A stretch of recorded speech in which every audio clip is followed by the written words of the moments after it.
Oi gente, aqui é a Maíra, você tá no Ancoragem e hoje a gente vai falar sobre a Garota na Teia de Aranha com spoilers. Então se você não quer saber sobre a história, sai desse vídeo agora e vai assistir esse outro aqui, onde eu não dei spoiler nenhum.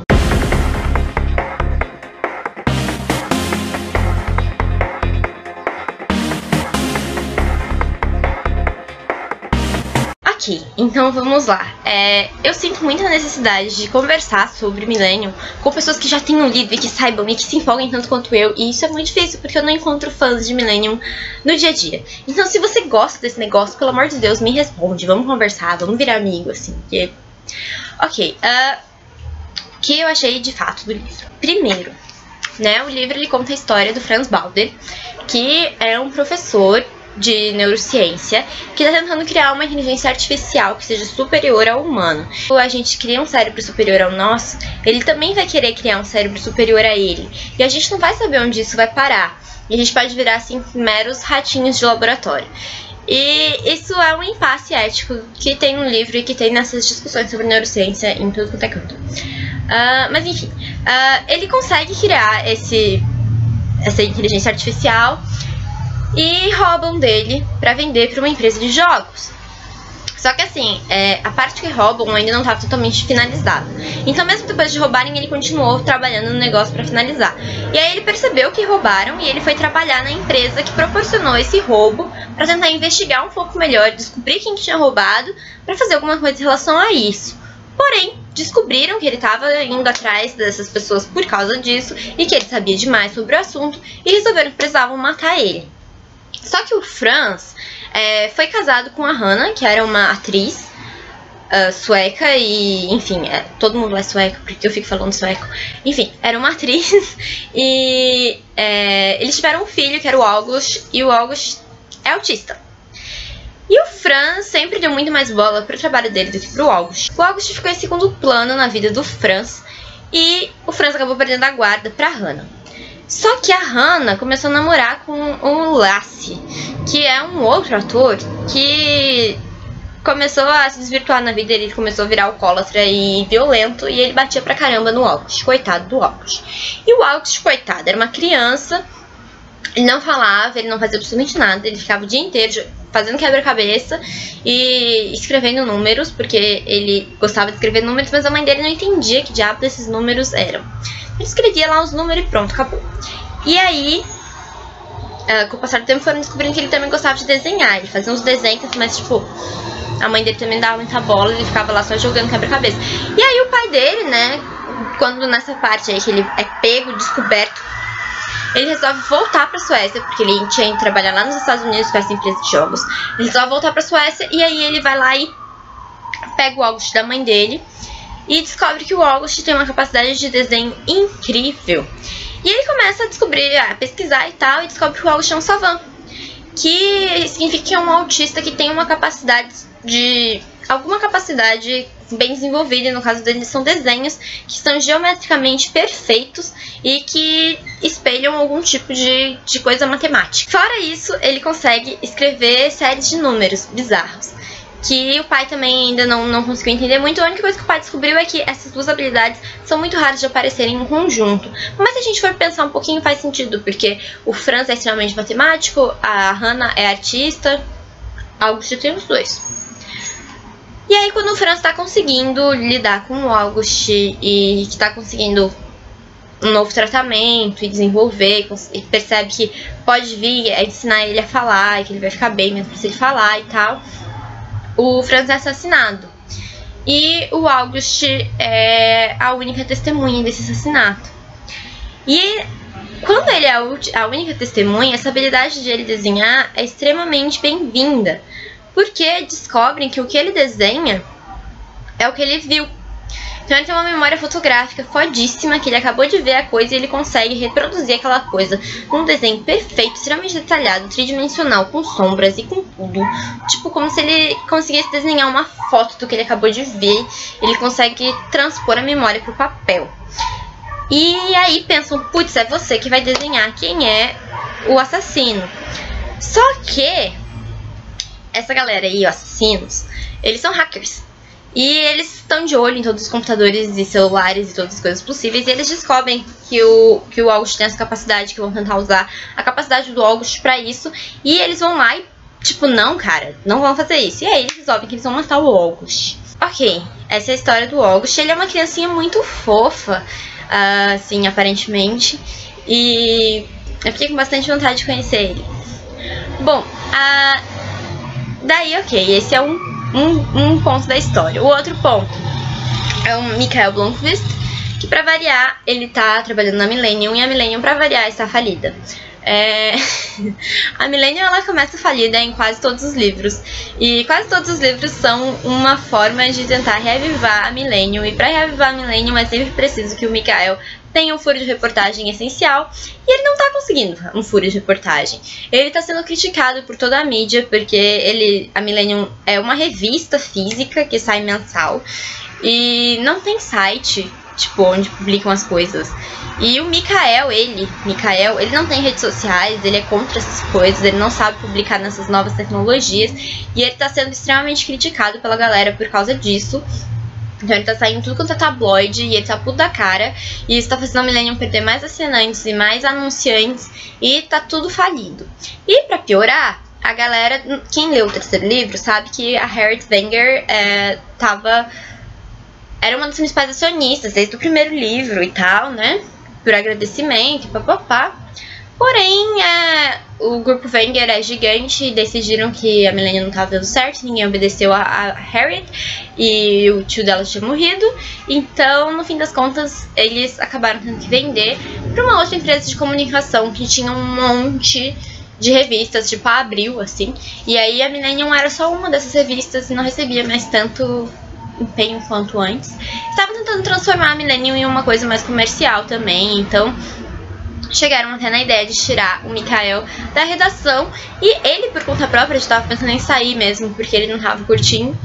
E, enfim, todos os dias ele recebia um monte de chamados de gente que vinha dar informações de furos de reportagem pra ele, e ele sempre ia e nunca era coisas interessantes, ele ficava frustrado. Até que um dia ele vai conversar com um carinha que vem e conta desse Franz.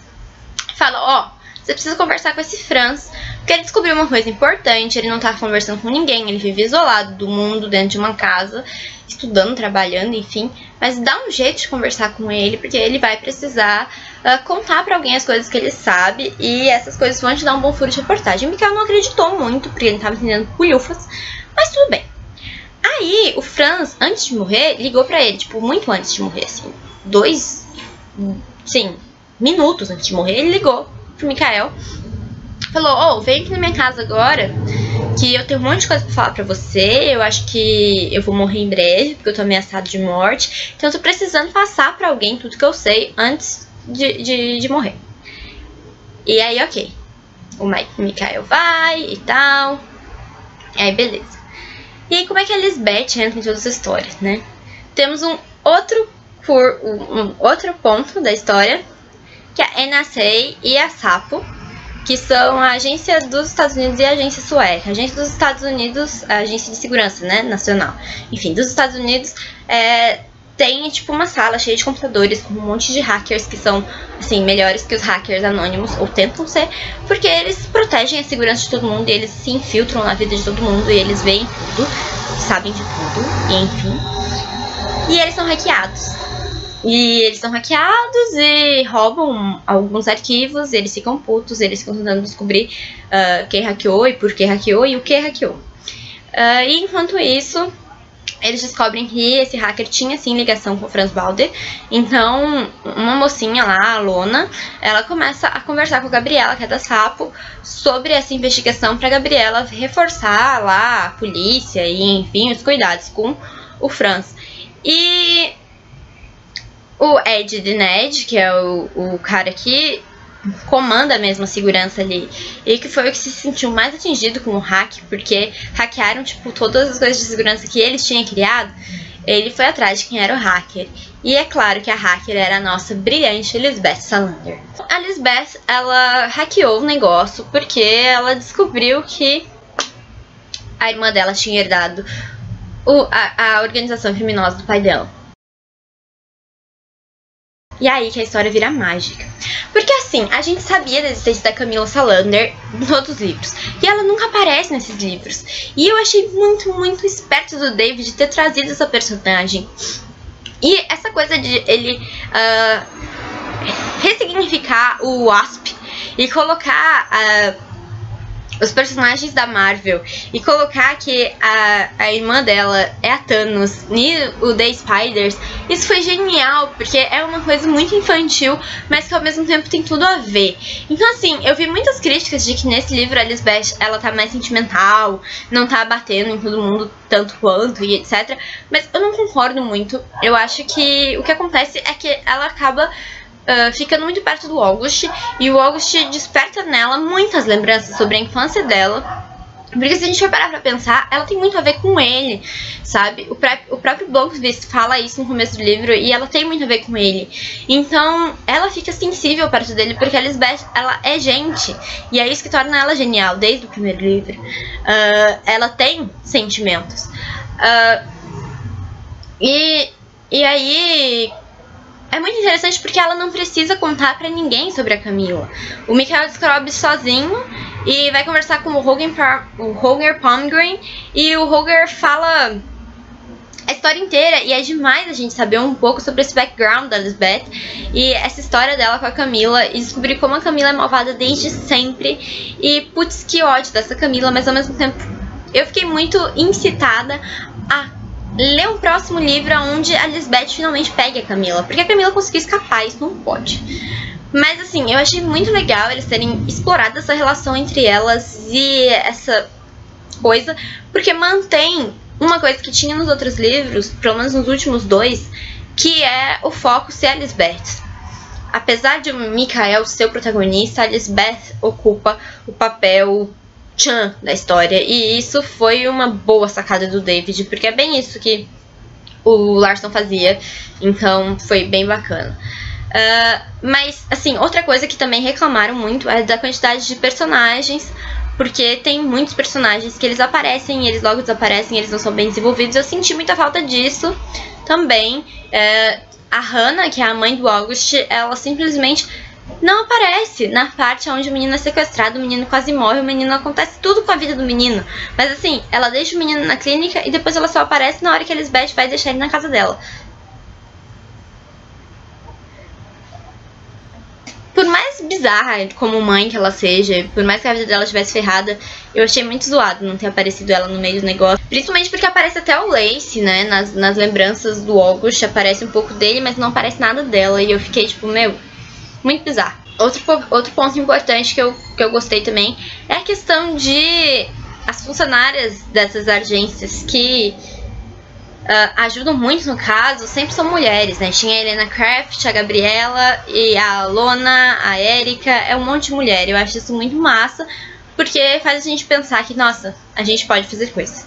Outra coisa muito legal é que o livro ele consegue te transmitir muito da essência dessas profissões. Então, quando você tá lendo a parte da investigação da polícia, você fica pensando, nossa, já pensou que legal trabalhar na segurança nacional, na parte de hackers? Puxa, parece bacana, acho que eu vou fazer isso um dia na vida. Aí você continua e você vai pra parte onde é o jornalismo, e aí você pensa, nossa, deve ser muito louco você sair investigando por conta própria, tipo, quebrando todas as regras possíveis e depois ficar super famoso por isso. Parece legal. E aí, enfim, cada coisa que você vai lendo, você vai se identificando e vai querendo fazer aquilo. É muito bizarro. E outro ponto que também reclamaram é que acharam que fica confusa a narrativa. E eu não achei. Eu achei ótimo, porque assim, uma das coisas que eu descobri recentemente, que eu gosto muito em livros, é quando os livros exploram outros pontos de vista sobre a história e não fica tipo aquele narrador-personagem contando a história da vida dele e fica uma coisa muito fechadinha, como se eu estivesse lendo Oi, eu vendo o mundo, sabe? Eu não gosto disso. E, assim, esses livros, eles conseguem desde sempre mostrar, desde o Larson, isso foi uma coisa que o David conseguiu continuar também, consegue mostrar como que cada personagem vê o que tá acontecendo, sabe? E isso é muito louco, tipo, isso é muito, muito, muito bem feito no segundo livro, onde a gente passa um tempão vendo todo mundo falar sobre a Lisbeth e a gente não sabe o que de fato aconteceu porque a gente não falou com ela ainda. E na hora que ela fala, a história toda muda. E é muito legal explorar esses diferentes pontos de vista. Então, o que acontece? Esse livro foi uma das coisas assim, que eu mais gostei do estilo de narrativa. É que ele começa falando, por exemplo, da Hannah e do Lace, né? Aí tá falando da Hannah, fala até que ela encontrou o Lace. Aí ele já muda e conta, tipo, o que o Lace estava pensando até o momento de ele encontrar com a Hannah. E aí ele fala sobre... E ele consegue mostrar diferentes pontos de vista e ainda assim desenvolver a história. Não fica uma coisa tipo... Aí eu mostro exatamente o que aconteceu com um pra depois mostrar exatamente o que aconteceu no outro. Que é um pouco do que o Murakami faz em Uki 84 no final. Quando, tipo, ele descreve a Omami vendo a lua e depois ele descreve o Tengo vendo a lua. E a gente fica, ai meu Deus do céu, olha pra janela e vê que ela tá lá. Enfim.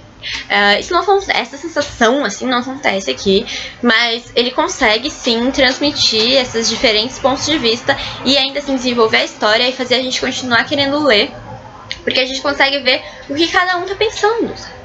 Não é assim uma coisa tipo, o narrador é o Mikael, a gente tá vendo o que acontece com o Mikael. Não, tem várias histórias acontecendo e a gente consegue ter uma noção muito boa de cada uma dessas histórias. Apesar de que, é claro, tem coisas de ciência que não foram muito bem desenvolvidas no livro, porque, bom, o autor não é cientista e a maior parte dos leitores também não vai ser. Então, não tem como ele ficasse muito focado nessas coisas, mas enfim.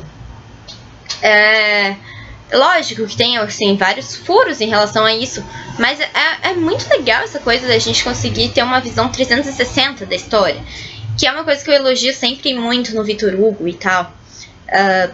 Mas enfim, eu gostei muito disso.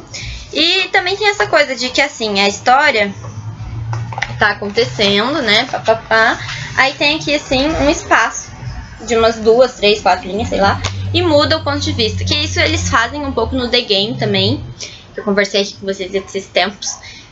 E só que no The Game eu achei um tanto confuso no começo, porque eu não esperava, e aí depois que eu engatei, eu entendi, tá, beleza.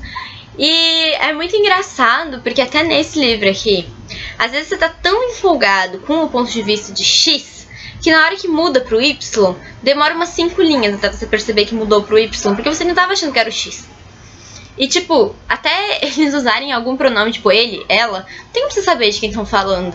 Então, é muito engraçado. Eu sou meio maluca, assim, lendo essas coisas. Mas é uma experiência muito boa. E, enfim, eu gostei. Meu saldo sobre esse livro é bastante positivo.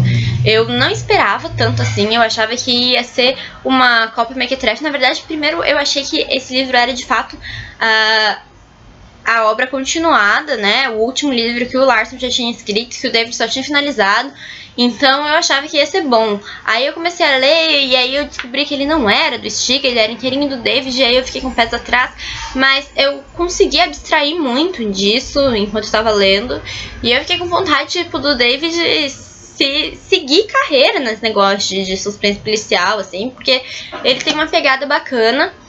Eu achei que ele fez um bom uso, sim, dos personagens do Larson e do ambiente da história, e que ele conseguiu agregar muitas coisas que tinham ficado um tanto soltas e que a gente queria saber um pouco mais, a Camila principalmente, e ele conseguiu trazer tudo isso para uma história só, que ela consegue mesclar um pouco dessa nostalgia de, meu Deus, Millennium 10 anos, e ao mesmo tempo te instigar para continuar lendo, que é muito do que acontece em quase todos esses reboots e afins.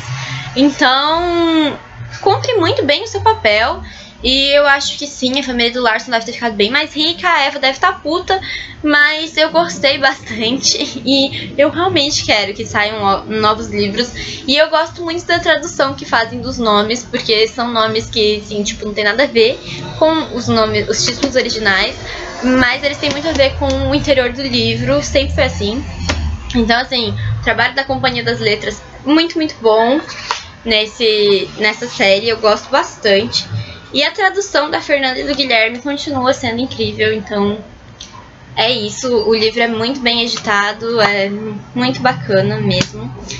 E eu recomendo muito, muito pra todo mundo. Leiam essa série, se apaixonem pela Lisbeth e queiram ser a Lisbeth e, sei lá, casem mentalmente com a Lisbeth e pensem em quanto ela é foda, porque olha o tanto de coisa que ela passou na vida. Ela podia ter virado a Camila, mas ela é a Lisbeth. É isso. Bom, E visitem todos os vídeos possíveis e, enfim, façam o que vocês quiserem na internet de vocês também. Um beijo, tchau, tchau.